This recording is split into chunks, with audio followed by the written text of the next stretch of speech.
जोहार नमस्कार। एक न्यू वीडियो में आप लोगों का स्वागत है दोस्तों। तो अभी हम लोग टांगरवाइसली स्टेशन पहुंच चुके हैं। कुछ ही क्षणों के बाद हम लोग चले जाएंगे रोहतासगढ़ और आप लोगों को सारा वीडियो दिखाएंगे, तो आप लोग वीडियो में बने रहिएगा। 2026 में जितने भी हमारे माता पिता भाई बहन देश विदेश से यहाँ पर जो उपस्थित हुए हैं उन सबों को पुनः मैं जय धर्मेश करता हूँ।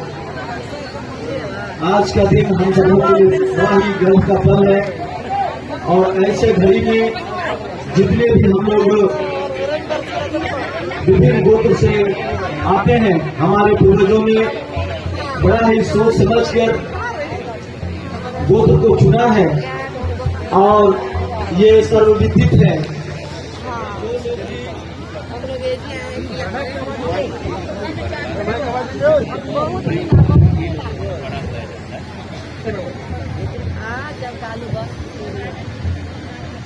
कि हम जिस गोत्र से भी हम लोग आते हैं, तो में आज हम चाहे जिस गोत्र से हैं, चाहे तिग्गा हो, तिरकी हो, कच्छप हो, लकड़ा हो, आपका स्वभाव भी उसी तरह का आपको देखने के लिए मिलता है।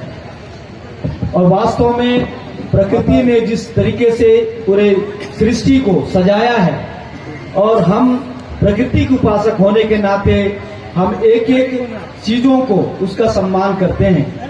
आज कल भी मैंने छोटे संदेश में ही कहा था कि आज करम वृक्ष की पूजा हम करते हैं, उसका भी एक समय और अवस्था आता है।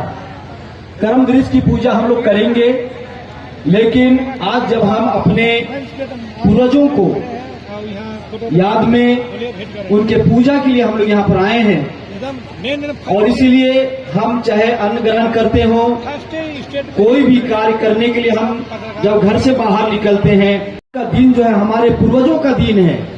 पौष पूर्णिमा हमारे पूर्वजों का दिन है और इसलिए उन्हीं के सम्मान के लिए हम लोग आए हैं। और आज जो भी हम यहाँ दिख रहे हैं उन्हीं की देन है कि आज हम लोग यहाँ पर विराजमान हैं, खड़े हैं। आज हम अपने दादा दादी, अपने पति हो या पत्नी हो, बेटा है या बेटी हो, उनको याद करने के लिए यहाँ पर हम उपस्थित हुए हैं, उन्हें जल अर्पण करने के लिए यहाँ उपस्थित हुए हैं। हम अपने अपने गांव में कुणकर का जो हमारा जो कोहा पिंजा का जो आयोजन होता है, प्रत्येक गांव में होता है।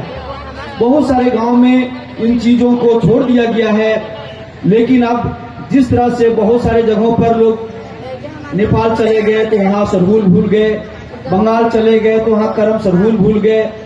इस तरह से कई पर्व हो, त्योहार हो, जन्म संस्कार हो, मृत्यु संस्कार हो, विवाह संस्कार हो, बहुत सारे संस्कारों को विधिवत पूजा किए और जो भी पूर्वजों को जो उनकी आत्मा के लिए जो भोग चढ़ाया गया और जो भोग चढ़ाने से उनको जो आत्मा को शांति मिलती है, खुशी मिलती है, तो आप अपने दादा, परदादा, दादी या अपने पिता, भाई, बहन, पति, पत्नी के लिए जो भी जब आप याद करते हैं तो सीधा बाजा बजने के साथ आप भोग जब अर्पण करते हैं उसके साथ तो सीधा आपसे जुड़ जाते हैं। और जब यहाँ सब जाएंगे तब देखेंगे कि जैसे ही बाजा बजेगा, गाना गाएंगे तो पानी में भी उछलाव आने लगता है, अपने आप आपका पैर हाथ नाचने लगा, क्योंकि आपके पूर्वज चाहे वो जिस रूप में भी आपके साथ वो सम्मिलित हो जाते हैं। तो ये पूजा का बहुत बड़ा महत्व है और इस पूजा करने के बाद उनका जो आशीर्वाद हम सबों को मिलता है, तब हम चाहे घर पूजा हो, कुआं का पूजा हो, गाड़ी पूजा हो, बेटा बेटी का शादी विवाह का मामला हो, हर एक चीज का चाहे घर पूजा हो, एक एक चीजों पर हम अपने पूर्वजों के साथ करते हैं। और इसलिए आपके लिए हल्दी का पानी और पूरा आग सब चीज आपके लिए रेडी रहेगा। और इसलिए जब वहां से पूजा करके जब आएंगे, जिधर से हम लोग जाएंगे उसी रूट में जय गोत्र का जो चिन्हित किया गया है, उतने गोत्र का वहां सब चीज व्यवस्था वहां पर रखा जाएगा। और इसलिए तिग्गा गोत्र के लोग हैं, तिग्गा गोत्र में ही जाएंगे। गुजर गोत्र के जो है गुजर एक ही साथ सबका हो जाएगा। और जैसा मैं पिछले बार भी कहा था कि जो भी हमारी बहनें हैं, क्योंकि वो जब शादी करके जाती हैं तो ये हमारी मान्यता है, अगर आप तिग्गा गोत्र से हैं लेकिन आपने लकड़ा गोत्र पर शादी हो गया है तो गांव का जितने भी देवी देवता आपको पूरे सम्मान के साथ, इज्जत के साथ में आप जब दूसरे गोत्र में जब प्रवेश होते हैं तो वहाँ का जो देवी देवताओं के साथ जब मिलन होता है तो उस मिलन के साथ आपको वहाँ का देवी देवता, वहाँ का सब कुछ आपको, इसलिए जब यहाँ पर आए हैं तो आप आपके पति के जो गोत्र हैं, जिस गोत्र में भी आपका शादी ब्याह हुआ है, उसी में आप सम्मिलित होंगे। और इसीलिए बहुत सारे लोग नहीं जानते हैं और वो कह रहे हम तो टोप्पो में हैं, टोप्पो परिवार से हैं, तो हम तो, ऐसा नहीं है। आप पूरे विधि और विधान से, हमारे पूर्वजों ने एक एक पूजा जब किए हैं तो उसमें पूरा जो प्रकृति के नियम के अनुसार, और इसलिए बाल बच्चा भी जब हम लोग शादी विवाह करते हैं, यही कारण है कि एक गोत्र में शादी नहीं किया जाता है और एक गोत्र में शादी करने से उसका फल अच्छा नहीं होता है, ये देखा गया है। और यही कारण है कि आप अन्य धर्मों में भी जब देखेंगे कि इस तरह का जब शादी विवाह होता है उसको कोई भी समाज स्वीकार नहीं करता। तो इन चीजों को, जैसे पहले पूजा करना या गोत्र में शादी करना, इन सारी चीजों को याद करने के लिए, जानने के लिए एक प्रस्ताव हमारे स्वर्गीय कार्तिक बाबा का भी था। जैसे कि हम लोग उरांव जनजाति से हैं, यहाँ हमारे खिरवार से हैं, लोहरा से हैं, भोक्ता बेजा, मुंडा से, जो भी जनजाति है, तो उनका जो जाति है, जैसे हम लोग उरांव से आते हैं, मुंडा से आते हैं, तो ये उनका था कि गोत्र हम लोग अभी ना लिखें, तो आज विशेष गोत्र का जो पूजा हम लोग कर रहे हैं, तो हम लोग कुंडी जब जाते हैं तो विशेष गोत्र के साथ ही वहां पर पूजा पाठ होता है। और इसलिए स्वर्गीय कार्तिक बाबा भी अपना गोत्र नाम में नहीं लिखे थे और वो उरांव जाति से थे तो उरांव लिखे थे।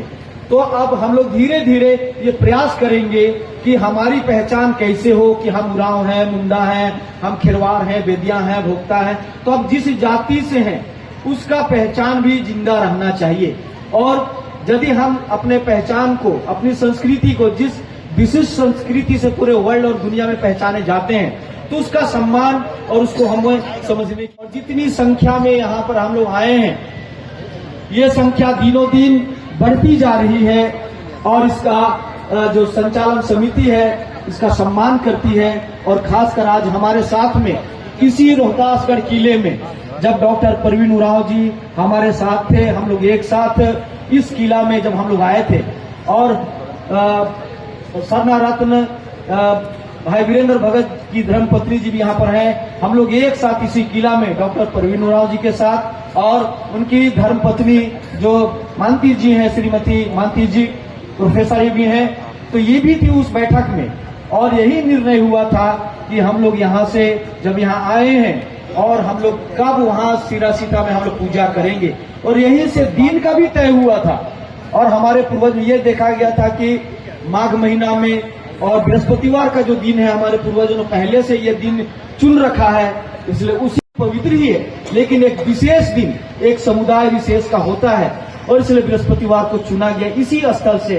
तो डॉक्टर परवीन उरांव, सरना रत्न, वीरेंद्र भगत जी, जितने भी हमारे धार्मिक अगुआ थे, सभी लोगों ने एक साथ, हाँ थोड़ा बहुत मनमुटाव होता है और होना भी चाहिए, अगर मैं कोई गलत कर रहा हूं, अगर, लेकिन यदि मैं कहता हूं कि अगर मुझ में कोई त्रुटि हो, किसी में भी अगर मुझे कोई सुझाव देता है तो मैं उसे अक्षरशः पालन करने का प्रयास करता हूं। यही विधि का विधान है, यही धर्म का नियम है।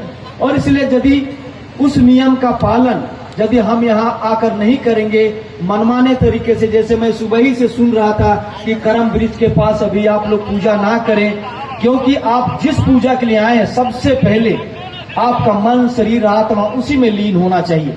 उसके बाद जब आप दूसरे कार्यों में जुटेंगे, यही बात है कि आप जिस कार्य के लिए आए हैं तभी आपका कार्य पूर्ण होगा। आप अधूरे मन से किसी भी चीज को करेंगे तो आपका वो कार्य पूर्ण नहीं होगा, फिर आप पूर्वजों को दोष देंगे, आप अपने परिवार को दोष देंगे, आप अपने समाज के अगुवाओं को दोष देंगे, या अपना धर्म को भी आप दोष देने लगेंगे। तो कार्य आपका गलत है, आपने समय गलत चुना और फिर आप दूसरे को दोष देंगे। और इसीलिए कोई भी पर्व और त्योहार, किसी भी पूजा पाठ में हमारे पूर्वजों ने बड़ी बारीकी से ही कि किस समय में किस चीज को नहीं करना है, उस चीजों को पहले ही आगाह कर दिया है। उन्होंने इसको देखा है, प्रैक्टिकली देखा है कि अगर उल्टा करने से उल्टा ही होता है, सीधा करने से सीधा ही होता है। तो इस तरह से हमारे पूर्वजों ने कोई धर्मशास्त्र तो नहीं लिखा, लेकिन लोक कथा, लोकगीत में जो भी बातें उन्होंने कही है, कि हम प्रकृति के नियम के अनुसार, उनके भाव के अनुसार हम संचालित होते हैं, उसके अनुसार चलते हैं। हमारा ना भेद और यहाँ आने का मतलब यही है कि हम सभी लोग हैं। हमने सभ्यता, हमारे पूर्वजों ने सभ्यता दी है, एक सुंदर संस्कृति दी है, एक सुंदर समाज दिया है, एक सुंदर राष्ट्र का निर्माण किया है, पूरे दुनिया को एक सही मार्ग दिखाया है। हम उनके संतान हैं और इसलिए हम जितने भी जनजाति के हैं, सभी जनजाति के जितने भी यहाँ आए हैं, सबको गर्व करना चाहिए। और ऐसा क्षण, ऐसा समय बहुत ही बिरले हम सबों को मिलता है। इसलिए जो यहाँ आए हैं या नहीं आए हैं, उनके लिए हम लोग विशेष प्रार्थना में उन्हें भी हम लोग शामिल करते हैं। जो भी कार्य जब हम करते हैं तो पूर्वजों का अपने साथ और अपने परमात्मा धर्मेश को लेके कोई भी कार्य आप जब करेंगे, क्योंकि उनका आशीर्वाद और उनका साथ होगा, आपका नहीं होने वाला काम भी पूर्ण होगा। ये ऐसा पीढ़ी दर पीढ़ी, पुरखा दर पुरखा अनादिकाल से होते आया है। और इसलिए हम जब प्रार्थना करते हैं तो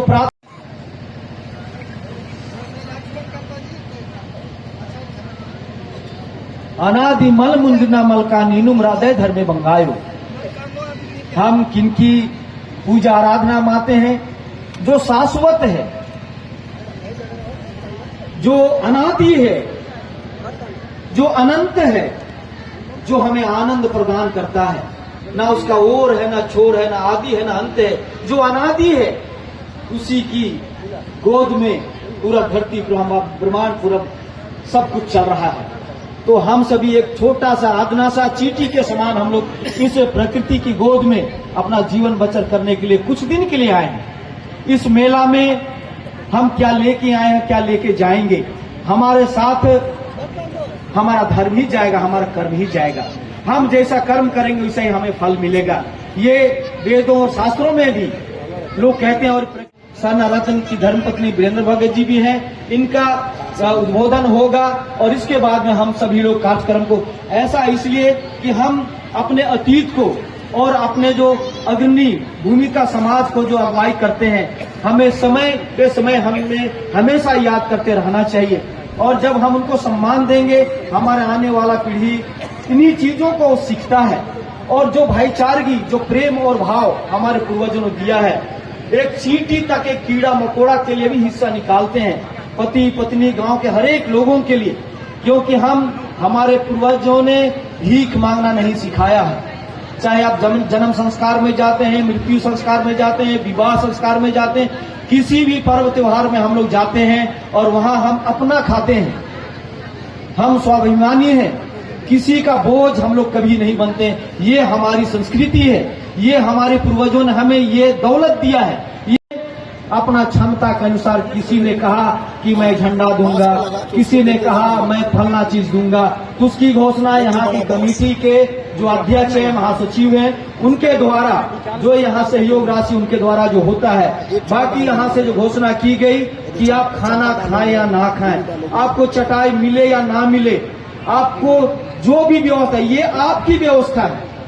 ये आप एक एक कार्यकर्ता हैं। जहां भी कमी हो आपको स्वयं देखना है, क्योंकि ये आपका प्रोग्राम है। ये धर्मगुरु बंधन तिग्गा का नहीं, डॉक्टर मंत्री जी का नहीं, ये वीरेंद्र जी की धर्मपत्नी का नहीं, ये आपका प्रोग्राम है, हमारा प्रोग्राम है, ये हमारा कार्यक्रम है। और इस कार्यक्रम अगर किसी तरह का त्रुटि होता है तो केवल आयोजक समिति ही बदनाम नहीं होगा। ये कहेंगे कि यहाँ पर लोग कौन जुटते हैं, तो भाई उरांव समाज के लोग जुटते हैं, चेरो खेरवार समाज के लोग जुटते हैं, मुंडा समाज। सोचिए हम सबों के प्रति कुछ लोगों को जिन्हें अपनी संस्कृति या सभ्यता का पता नहीं, उन्होंने क्या संज्ञा दिया। कई लोगों ने कहा कि जब यहाँ से हमारे पूर्वजों ने युद्ध लड़ा और जब पलायन किया, नदी से पार गया, कुछ पूर्वजों ने कहा कि नहीं हम अपना स्थान को नहीं छोड़ेंगे। वहां से फिर वापस आया कुछ लोगों ने, और आज भी इस पहाड़ में लोग रह रहे हैं। तो हम उनके सम्मान के लिए आते हैं। जो भाई बिछड़ गए हैं, हम देश विदेश में हमारे लोग चले गए हैं, सब करोड़पति लखपति हो गए। लेकिन कल मैं जब आ रहा था परसों, एक हमारी माता है, मैंने सरना के पास देखा, वो भीख मांग रही थी, बार बार वो गिर रही थी। हमारे महासचिव विद्यासागर जी ने एक बार यहाँ देख कुछ बच्चे भीख मांग रहे थे। उन्होंने कहा कि यहाँ के बच्चों के लिए हम लोग क्या कर सकते हैं। तो कुछ लोग कपड़ा खरीदे अपने बच्चों के लिए, लेकिन कपड़ा क्या हो गया, अपने बच्चे के लिए थोड़ा छोटा हो गया, किसी के लिए बड़ा हो गया, लेकिन उसे वो तो पहना तो नहीं। वो हमारे पास जो हम खरीदे थे, मेरे लिए बड़ा हो गया, छोटा, उन्हीं कपड़ों को हम लोग यूज नहीं हुआ, हम लोग उनको वहां देंगे। बाकी कुछ खरीद के देना चाहते हैं तो वो भी आप दे सकते हैं। और इस तरह से छोटी व्यवस्था से यहाँ शुरुआत हुई और वो एक बड़ा रूप ले लिया। तो इस तरह से हम अपने समाज को कैसे बढ़ा सकते हैं, इस कार्यक्रम को और कैसे सुंदर हम दे सकते हैं। जैसे 10 पढ़ा के संजय जी ने कहा कि हम लोग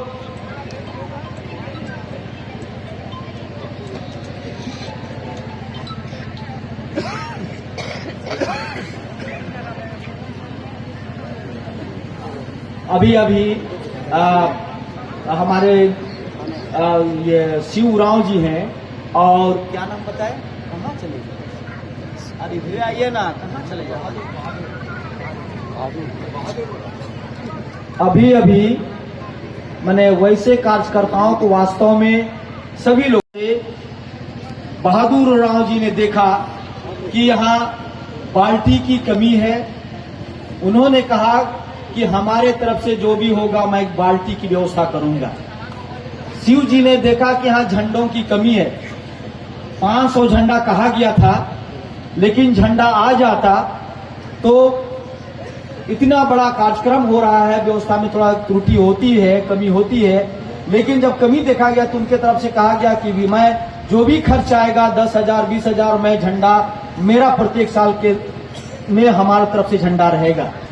उन्होंने कहा कि मेरे तरफ से बाल्टी रहेगा।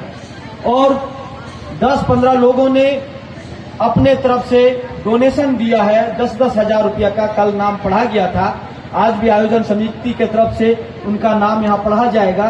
और